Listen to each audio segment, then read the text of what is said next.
അപ്പോൾ അതുകൊണ്ടാണോ ഹരിയേട്ടൻ എന്നെ വിവാഹം കഴിച്ചത്? അവളുടെ ആ ചോദ്യത്തിന് മുൻപിൽ എന്തു മറുപടി പറയണമെന്ന് ഹരിക്കും അറിയുമായിരുന്നില്ല. വിങ്ങിപ്പൊട്ടിയാണ് അവൾ ചോദിക്കുന്നത്. അതുകൊണ്ടും കൂടിയാണ്. അങ്ങനെ പറയാനാണ് അവന് തോന്നിയത്. ഒരു പ്രകമ്പനം അവളിൽ ഉണർന്നു.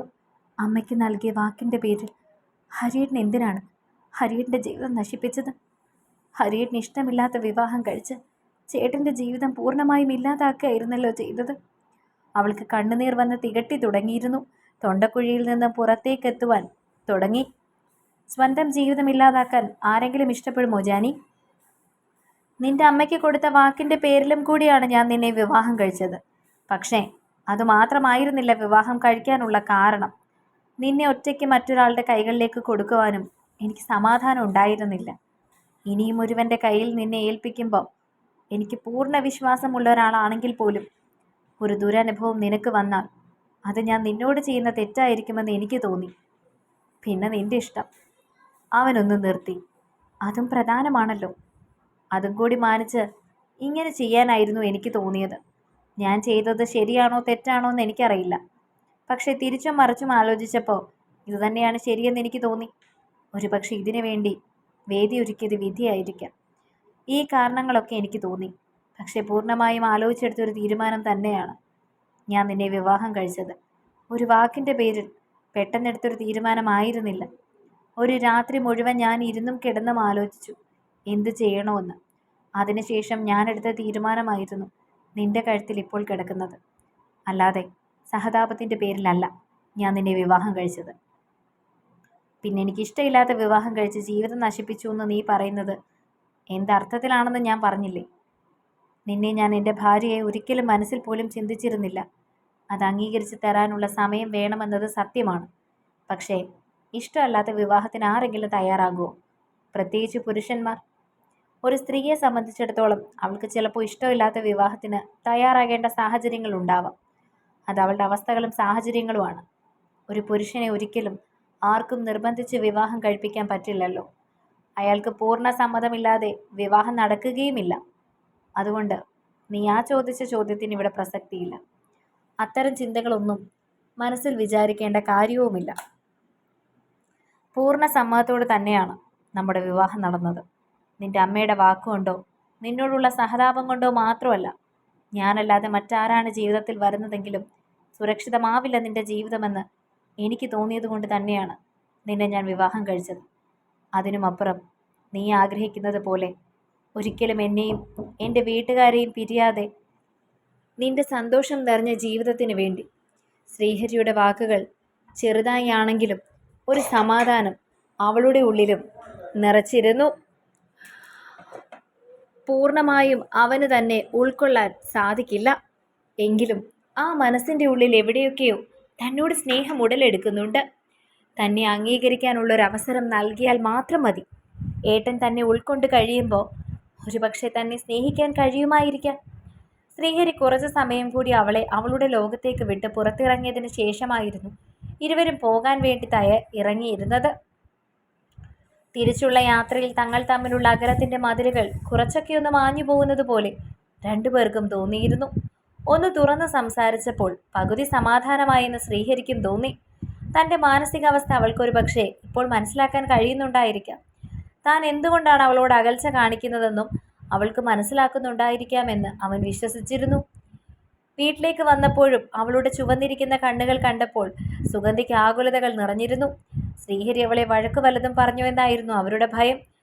അവർ ഓടിച്ചെന്ന് അവളുടെ കയ്യിൽ പിടിച്ച് എന്തു പറ്റിയെന്ന് ചോദിച്ചപ്പോൾ വീട്ടിലേക്ക് പോയപ്പോൾ അമ്മയുടെ ഓർമ്മകളിൽ കരഞ്ഞു പോയതാണെന്ന് പറഞ്ഞ് സുഗന്ധിയെ കെട്ടിപ്പിടിച്ചവൾ നിന്നു. അവർക്ക് പകുതി സമാധാനമായി.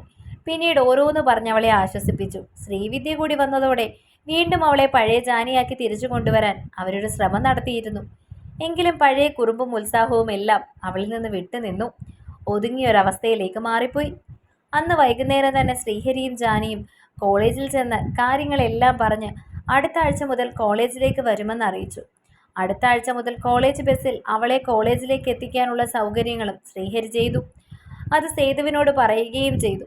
ശ്രീഹരി തന്നെയാണ് അവളോട് അടുത്ത ആഴ്ച മുതൽ കോളേജിൽ പോകണമെന്ന് പറഞ്ഞത്. ഒരു കണക്കിന് അതൊരു സമാധാനമാണെന്ന് അവൾക്കും തോന്നി. ഒറ്റയ്ക്കിരിക്കുമ്പോഴാണ് ഓർമ്മകൾ നീറ്റി തുടങ്ങുന്നത്. അതിലും എത്രയോ നല്ലതാണ് കോളേജിലേക്ക് പോകുന്നതെന്ന് അവൾ വിചാരിച്ചു. എങ്കിലും രാത്രികൾ ശ്രീഹരിക്ക് പേടി സ്വപ്നമായിരുന്നു.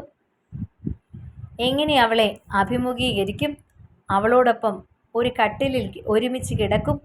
അതൊക്കെ അവനെ സംബന്ധിച്ചിടത്തോളം വല്ലാത്തൊരു ഉദ്യമം തന്നെയായിരുന്നു. അവളോടൊപ്പം ഒരുമിച്ച് കിടക്കുന്ന സമയങ്ങളിൽ ഉറക്കം പോലും അവനെ തേടിയെത്തുന്നില്ല. ചെയ്യുന്നത് തെറ്റാണെന്ന് മനസ്സിലിരുന്ന് ആരോ പറയുന്നത് പോലെ. പെങ്ങളായി കണ്ടവൾക്കൊപ്പം എങ്ങനെയാണ് താൻ ശയിക്കുന്നത്? അവളോട് ആദർശം പറഞ്ഞുവെങ്കിലും ഹൃദയം കുറ്റപ്പെടുത്തും പോലെ തോന്നുന്നു. മറുവശത്ത് കിടക്കുന്നവൾ തൻ്റെ ഭാര്യയാണെന്ന് അംഗീകരിക്കാൻ പോലും കഴിയാത്തൊരവസ്ഥ തൻ്റെ മനസ്സിൽ മാത്രം ഒരു സംഘർഷമായി നിറഞ്ഞു നിന്നു. അത് ജാനകി പോലും അറിയാതിരിക്കാൻ അവൻ പരമാവധി ശ്രമിച്ചു. എങ്കിലും തനിക്ക് അവളുടെ മുൻപിൽ നിൽക്കാതിരിക്കാൻ കഴിഞ്ഞിരുന്നുവെങ്കിലെന്നായിരുന്നു അവൻ ആഗ്രഹിച്ചിരുന്നത്. അതിനുവേണ്ടി പരിശ്രമിക്കുകയും ചെയ്തു. ഒട്ടും സാധിക്കുന്നില്ലെന്ന് മനസ്സിലായ നിമിഷം അവൾ ഉറങ്ങിയെന്ന് ഉറപ്പുവരുത്തിയവൻ മുറിക്ക് പുറത്തേക്കിറങ്ങി. അതിനുശേഷം ഫോണിൽ നിന്നും HR എന്ന് സേവ് ചെയ്ത നമ്പർ എടുത്ത് ചെവിയിൽ വെച്ചു. കുറച്ചു സമയങ്ങൾക്ക് ശേഷം അവിടെ നിന്നും ഫോൺ എടുത്തപ്പോൾ കുറച്ച് കുശലാന്വേഷണങ്ങളും വിവാഹ വിശേഷങ്ങളും എല്ലാം കഴിഞ്ഞ് ഹരി തന്നെ അവിടേക്ക് പറഞ്ഞു, എനിക്ക് തിരിച്ചവിടേക്ക് വരണമെന്ന്. മറുപുറം അത്ഭുതമായിരുന്നു എന്ന് തോന്നുന്നു. വിവാഹം കഴിഞ്ഞൊരു ചെറുപ്പക്കാരൻ അങ്ങോട്ട് തിരികെ വരണമെന്ന് പറയുന്നത് അദ്ദേഹത്തെ സംബന്ധിച്ചിടത്തോളം വലിയ അത്ഭുതമുളവാക്കുന്ന ഒരു കാരണം തന്നെയായിരുന്നു. എത്രയും പെട്ടെന്ന് തന്നെ തിരിച്ചു വരണമെന്നും അടുത്ത ആഴ്ച ടിക്കറ്റ് ശരിയാക്കാനുമായിരുന്നു ശ്രീഹരി അയാളോട് ആവശ്യപ്പെടുന്നത്. അയാളത് സമ്മതിക്കുകയും ചെയ്തു. പകുതി ആശ്വാസമായതുപോലെ ഹരി തിരികെ മുറിയിലേക്ക് വന്നു. അപ്പോഴും ഒന്നും അറിയാതെ ഉറങ്ങുകയായിരുന്നു ജാനകി. അവളെ ഒരു പുതപ്പെടുത്ത് പുതപ്പിക്കുവാനും അവൻ മറന്നിരുന്നില്ല. അതിനുശേഷം ഒരു ഓരം ചേർന്ന് അവനും കിടന്നു. അവളിൽ നിന്നും അകന്നു തുടങ്ങുമ്പോൾ ഒരുപക്ഷെ തനിക്ക് അവളെ ഭാര്യയായി സ്നേഹിക്കാൻ കഴിയുമെന്ന വിശ്വാസമായിരുന്നു അവൻ്റെ ഉള്ളിൽ. അവൾ അരികിൽ നിൽക്കുമ്പോൾ തനിക്ക് അവളോട് പ്രണയം തോന്നുന്നില്ല. ഒരുപക്ഷെ അകന്നു കഴിയുമ്പോൾ അവളോടുള്ള ഇഷ്ടത്തിന് എന്തെങ്കിലും മാറ്റം വന്നാലോ? ആ ഇഷ്ടത്തിന് മറ്റെന്തെങ്കിലും നിറം കൈവന്നാലോ? അങ്ങനെ വിശ്വസിക്കുവാനായിരുന്നു അവനിഷ്ടം. അതുമാത്രമല്ല, അവളുടെ അരികിൽ നിന്ന് ഓടി ഒളിക്കാൻ ആഗ്രഹിക്കുകയും ചെയ്തിരുന്നു. എല്ലാം കൊണ്ടും ഇവിടെ അവൾ സുരക്ഷിതയാണ്. കോളേജിൽ കൂടി പോയി തുടങ്ങുമ്പോഴേക്കും അവളുടെ മനസ്സിൽ നിന്നും വേണ്ടാത്ത വിചാരങ്ങളെല്ലാം മാറും. എല്ലാത്തിനുമൊപ്പം അമ്മയും അച്ഛനും ഉണ്ടാകും. സമാധാനത്തോട് തനിക്ക് തിരികെ പോകാം.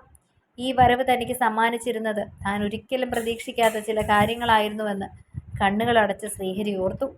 വീണ്ടും തൻ്റെ ഏകാന്തതയുടെ മരുഭൂമിയിലേക്ക് ചേക്കേറുവാൻ അവൻ മനസ്സുകൊണ്ട് ആഗ്രഹിച്ചു പോയിരുന്നു. പിറ്റേന്ന് തന്നെ HR വിളിച്ചിരുന്നു. 2 ദിവസത്തിനുള്ളിൽ തന്നെ തിരികെ പോകണമെന്നായിരുന്നു അറിയിച്ചത്.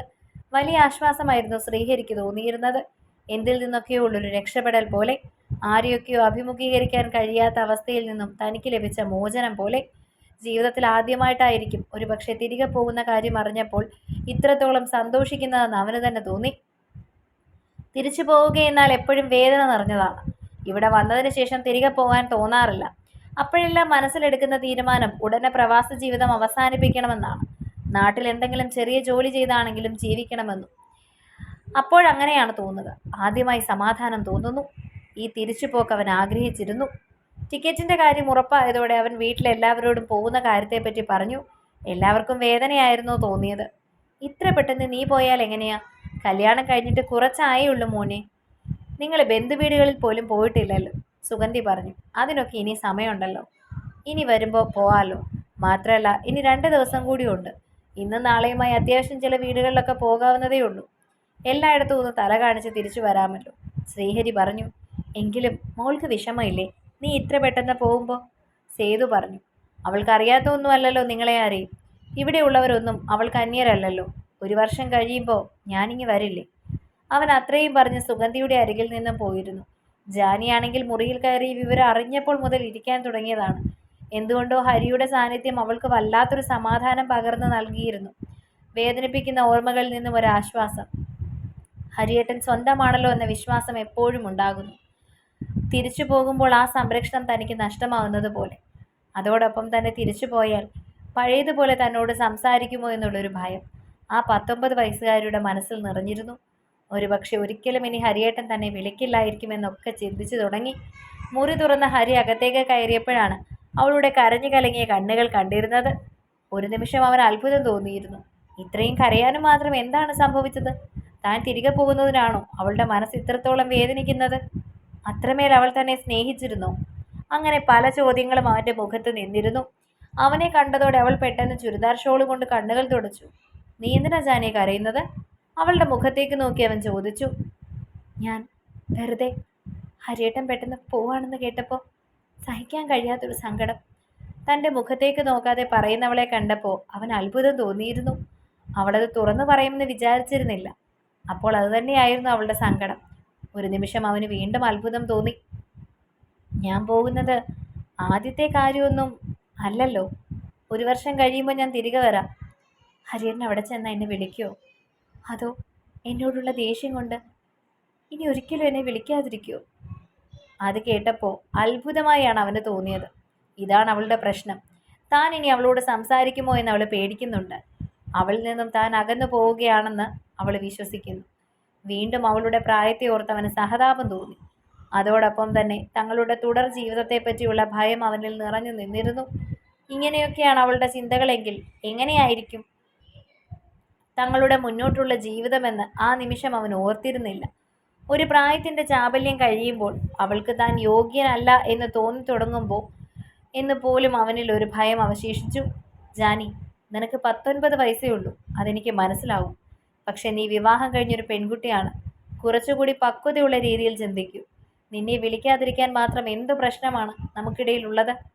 അല്ലെങ്കിൽ നിന്നെ ഒരിക്കലും വിളിക്കാതിരുന്നാൽ നമ്മൾ തമ്മിലുള്ള ബന്ധം തീരുമെന്നാണോ നീ വിചാരിക്കുന്നത്? 1-2 ദിവസത്തേക്കുള്ള ബന്ധമാണോ നമ്മൾ തമ്മിലുള്ളത്? ഇനിയെങ്കിലും നിർത്തൂ നിന്റെ കുട്ടികളി.